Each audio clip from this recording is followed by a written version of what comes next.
बहुत से प्रूफ्स मिल चुके हैं। अब जैसे आपने पहले भी ज़िक्र किया कि बहुत अरसे से ये सब चलता आ रहा है। रॉ के एजेंट्स आते हैं, यहाँ पे कुछ ना कुछ दंगा-फ़साद होता है, उसके बाद जाके उनको पकड़ लिया जाता है। अब हमारी एजेंसीज़, जो हमारे सिक्योरिटी इदारे हैं, उनमें भी कुछ ज़्यादा इस चीज़ की आई है अवेयरनेस, या आप कह लें कि ज़्यादा जद्दोजहद वो करने लगे हैं कि हमला होने से पहले ही या कोई इस तरह की एक्टिविटी होने से पहले ही पकड़ लिया जाए, या फिर उनको आने से ही मना कर दिया जाए, ना रोक दिया जाए कि आप पहले ही देख लें कि जो कौन ये आ रहा बड़ा है। अच्छा सवाल है आपका, हुँ। कंसर्न है।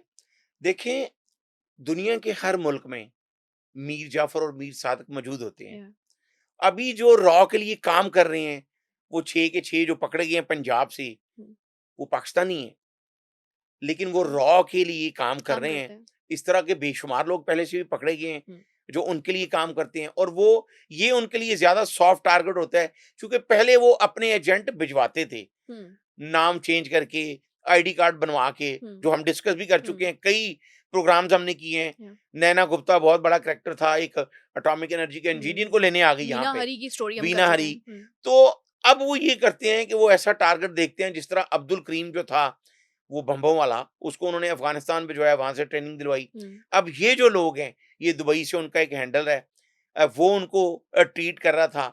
तो इस तरह के जो लोग हैं, वो कैसे पकड़े जाएँगे? जिस तरह मैं अक्सर कहता हूँ, हमारे एक दोस्त हैं, सीसीपीओ लाहौर थे वो, हुँ, रिटायर्ड हुए हैं, परवेज़ राठौर।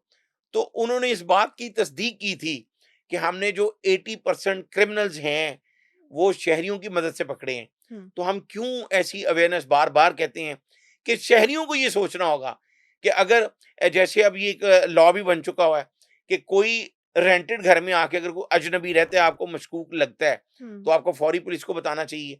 फोर्सेस के बेशुमार नंबर हैं, वहाँ पे बताना चाहिए। तो हम इस तरह अपनी फोर्सेस की मदद कर सकते हैं कि देखें, कोई हवा में तो नहीं रहेगा, किसी इलाके में रहेगा। जिस तरह अब्दुल करीम बमों वाला, जो उसने शादरा में एक घर ले रखा था, हुँ, और वहाँ पे वो बम बनाने की तरबियत उसने हासिल की, और वो बना भी लेता था। हुँ। तो रॉ के जो एजेंट हैं अब, जो अगर इसी मुल्क का कोई गद्दार हो, तो उसको सज़ा तो मिलेगी, हुँ। लेकिन हमें नज़र रखनी चाहिए और अपनी फोर्सेस की मदद करनी बिल्कुल, चाहिए। अवाम को अलर्ट रहना चाहिए कि वही कि अगर आपके घर के साथ कोई हमसाये में आके इस तरह का इंसान रह रहा है, जिसका कोई अता-पता नहीं है, कोई हरकतें उसकी सस्पिशियस हैं, तो फ़ौरी तौर पे आपको अपने इदारों को बता देना चाहिए, उनको अलर्ट करना चाहिए। साथ ही ना ऐसा भी तो होता है, जैसे हमने अक्सर बात की कि कोई फ्रूट लगा के खड़ा हो गया, कोई जैसे आम हम इंसानों को देखते हैं, लेकिन असल में इनका एजेंडा कुछ और होता है। बिल्कुल ऐसे तो वही ही। स्पेसिफिकली कि अगर आपको आम आवाम को कोई इस तरह का इंसान मिलता है, तो ज़रूर उसके बारे में इत्तला करें, ताकि हमारे मुल्क की सेफ्टी के लिए बड़ा ज़रूरी है। इसके अलावा अब फ्यूचर क्या हो सकता है? फ्यूचर आप क्या देखते हैं कि दोबारा से रॉ हमला करने की कोशिश करेगी, दोबारा एक्टिव होगी? हम क्या कर रहे हैं और किस तरह से देखते हैं आप? जवेरिया, जिस तरह मैंने आपको बताया कि वो साइकोलॉजिकली अनफिट हो चुका है, हुँ, नरेंद्र मोदी, और वो कोशिशें कर रहा है दोबारा हमला करने की पाकिस्तान पे। अभी उसने ये बयान दिया था कि हुँ, ऑपरेशन सिंदूर जो है वो भी खत्म नहीं हुआ। या लेकिन अब जो मशरिक़ वुस्ता में जो अब हालात बन चुके हैं ना, डोनाल्ड ट्रंप को भी ये पता चल चुका है, जो अमेरिकन प्रेसिडेंट है। हुँ, दोनों जो उसके बच्चे थे, अपने ख़ास बच्चे, जिसको बगल बच्चा कहते हैं, हुँ, भारत और इस्राइल, हुँ, वो दोनों मार खा चुके हैं अच्छे तरीके से, हुँ, और दोनों इस्लामी मुल्कों से मार खाई है उन्होंने। ऐसे ही। यही भारत को ये था, बड़ा ज़ौम था उनको कि हम पाकिस्तान को उड़ा देंगे। हुँ, और जो भारत ने पहले भी हमले किए, उसमें भी उनको यही खौफ था, जो मरीदके में किया गया कि ये टेररिस्ट मदरसा है, वहाँ पे एक मस्जिद थी, उसको उड़ा दिया गया। वहाँ पे कई बंदे जाँ बहक हुए, और उस वक़्त भी बहावलपुर में हमला जो किया गया, वो यही समझ के किया गया कि मौलाना मसूद अज़हर जो है वो यहाँ पे मौजूद हैं, हुँ, और यही बात इंटरनेशनल लेवल पे की गई कि हमने उसके मदरसे पे अटैक किया है। लेकिन वहाँ पर कुछ ऐसे लोग भी जाँ बहक हुए, कुछ ऐसे बच्चे जाँ बहक हुए। हुँ, एक माँ नज़र आई वहाँ पे, अपनी बेटी का बस्ता लेके बैठी हुई थी, उसकी कॉपियाँ देख रही थी। अब हुँ, वो टेररिस्ट थी, या एक माँ अपने बच्चे की लाश के पास फीडर लेके बैठी हुई थी। तो नरेंद्र मोदी को ये देख के शर्म तो नहीं आई होगी, चूँकि वो फितरतन जो है वो फ़ाशिस्ट। बेशर्म आदमी है। हुँ, तो अभी भी वो यही कोशिश कर रहे हैं, और अब जो वो प्रोपेगेंडा कर रहे हैं, वो ये कर रहे हैं कि इस्लाम के नाम पे और मदरसों के नाम पे, दहशतगर्दी के नाम पे वो अटैक करने की कोशिश करेंगे। लेकिन जिस तरह उनको पहले मुँह की खानी पड़ी है, हमारी फ़ौज अल्हम्दुलिल्लाह, हुँ, हमारे तमाम विंग्स जो हैं, वो चौकन्ने बैठे हुए हैं।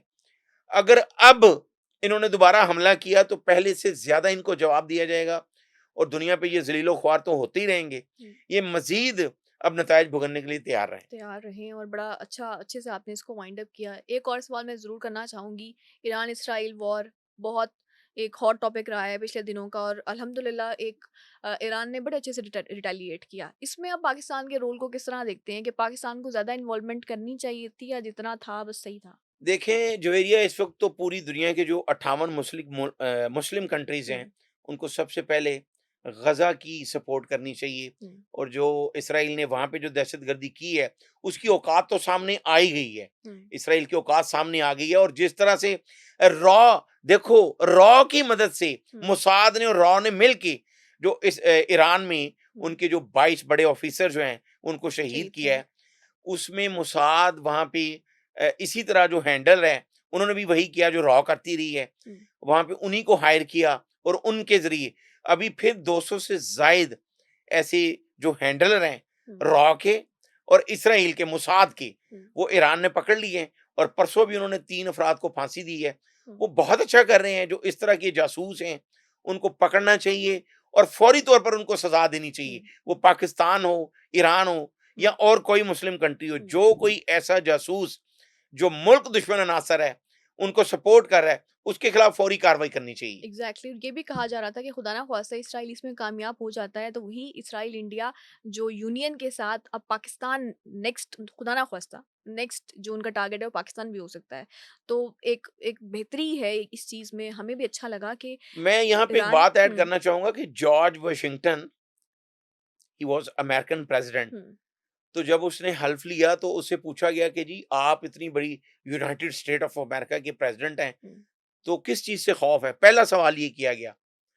तो उस बंदे ने ये कहा कि मुझे सबसे ज़्यादा खौफ उससे होगा जो हमारे मुल्क में घुस के किसी और मुल्क का एजेंट होगा और हमारे मुल्क के जो मुल्क दुश्मन अनासर हैं, उनका साथ दे। हम्म, तो जब यूनाइटेड स्टेट खुद ऐसा सोच रहा है, तो फिर ये हमें भी सोचना होगा कि जो हमारे मुल्क में इस तरह के मुल्क दुश्मन हम्म। अनासर हैं, उनके खिलाफ फौरी कार्रवाई होनी चाहिए। मुझे तारीख को उठा के देख लें जितने भी गद्दार होते हैं वो आपको मिलते हैं अपने साथ-साथ लोगों में ही मिलते हैं। बिल्कुल, जितने वो भी गद्दार जितने भी बड़े-बड़े जो मुगल बादशाह हों या जिनको भी मात हुई है वो अपने ही गद्दारों की वज़ह से हुई है। बिल्कुल तो ऐसे ही। खुदा ना ख़वास्ता ये किसी भी मुल्क के लिए एक बड़ी मैं तो कहती हूँ कि बहुत ही तो जो नाइटमेयर है। जो आपने बात की कि हुँ, इसराइल ने जो किया हुँ, और ईरान में बहुत उन्होंने नुकसान भी किया, लेकिन इसराइल में भी बहुत नुकसान हुआ है, हुँ, वो बता नहीं रहे हैं। नहीं उनका बहुत नुकसान नुकसान हुआ है। हुआ। अगर आप डोनाल्ड हुँ, ट्रम्प जो हैं, वो अपनी चेंज कर गए हैं, बल्कि आइंदा चंद रोज़ में वो ईरान के साथ बैठने वाले हैं। हुँ, उन्होंने बहुत ज़्यादा ये कहा है, एप्रिशिएट क्यों किया है,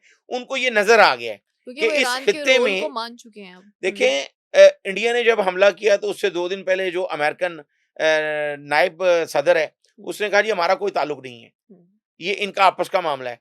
इसी तरह ईरान और इसराइल की जंग में भी उन्होंने कहा कि ये खुद देखें, हम 1 हफ्ते बाद डिसाइड करेंगे। हुँ, फिर उसके बाद अटैक भी किया। हुँ, लेकिन जब रिटेलिएट किया उन्होंने, तो हुँ। फिर उनको समझ आ गई कि नहीं, हाँ, आप यहाँ पे पंगा नहीं ले सकते। अब पंगा नहीं लेंगे हुँ, वरना ये बुरा जवाब देंगे। हुँ, तो अभी जो दोनों मुल्क हमारे सामने आए हैं, इस वक़्त देखो शुरू से जो मुस्लिम कंट्रीज़ हैं, अगर पाकिस्तान की तारीख उठा के देखी जाए, तो लियाकत अली खां जो पाकिस्तान का पहला वज़ीर-ए-आज़म था, हुँ, उसका क्या कसूर था? उसका यही कसूर था कि वो तमाम मुस्लिम ममालिक को इकट्ठा करके हुँ, दौरा करके वापस आया। तो रावलपिंडी में उसको स्टेज के ऊपर कत्ल कत्ल करवा कर दिया दिया गया गया। हुँ, और वो 1 इंच से गोली मारने वाला स्टेज के ऊपर था। वो ऐसा प्लान किया गया। हुँ, उसके बाद ज़ुल्फ़िकार अली भुट्टो, वो इस्लामिक बैंक पाकिस्तान में लाना चाहता था, कत्ल करवा दिया गया। हुँ, सदर जनरल ज़िया, जिसको पहले ज़ुल्फ़िकार अली भुट्टो को शहीद करवाने के लिए इस्तेमाल किया गया, जब उसने थोड़े से पर पुर्ज़े निकाले, तो अपने साथ 6 बंदे रख के जहाज़ क्रैश करवा दिया। हुँ, तो इस तरह के बेशुमार वाक़यात हो चुके हैं। हुँ, मुस्लिम ममालिक के साथ शुरू से इस्लाम दुश्मन जो अनासर हैं, वो इस तरह की हरकतें कर रहे हैं। हुँ, लेकिन जिस तरह पाकिस्तान ने और ईरान ने सबूत दी है एक बहादुरी का, हुँ, तो बाकी ममालिक भी अगर इस तरह सोचें, जिस तरह अभी यूएई और सऊदीया ने भी ऐन टाइम पे जंग बंदी के बाद हुँ, ये बात तो कर दी है कि हम भी बीच में आएँगे और हुँ, बैठ के ये सारे मामला जो है ये मशरिक़ वस्ता के जो ख़ासकर हुँ, हैं, इनको हम तीसरी जंग अज़ीम की तरफ नहीं जाने हुँ। देंगे। तो बड़ी अच्छी बात यानी है। सऊदी अरब का रोल बी पॉजिटिव था। आप देखते हैं कि सऊदी अरब और ईरान का कितना क्लैश चलता रहा है, लेकिन स्टिल उन्होंने बीइंग मुस्लिम हाँ, कंट्री उन्होंने ईरान का साथ दिया। बिल्कुल। और ये तो यही सोचना चाहिए कि सारे मुस्लिम ममालिक को इकट्ठे होना चाहिए बीइंग मुस्लिम्स। और मुझे लगता है वही आपकी बात की गज़ा के लिए ज़रूर आवाज़ उठानी बिल्कुल चाहिए। उठानी चाहिए, इस ये वक़्त बहुत मेजर इश्यू यही है। देखो जवेरिया हुँ, आप भी पढ़ी लिखी हो माशाल्लाह। हुँ, देखो एक मज़हब है फिलैंथ्रोपिस्ट, हुँ, इंसानियत, हाँ, वो तमाम मज़ाहिब से ऊपर है। हुँ, उसमें शिया, सुन्नी, देवबंदी, वहाबी, यहूदी, ईसाई ये वो सब पीछे रह जाते हैं। तो हमें ये देखना चाहिए जो छोटे-छोटे बच्चे वहाँ पे जाँ बहक हुए हैं, हुँ, जो माएँ वहाँ पे बच्चों की लाशें लेके बैठी हुई हैं।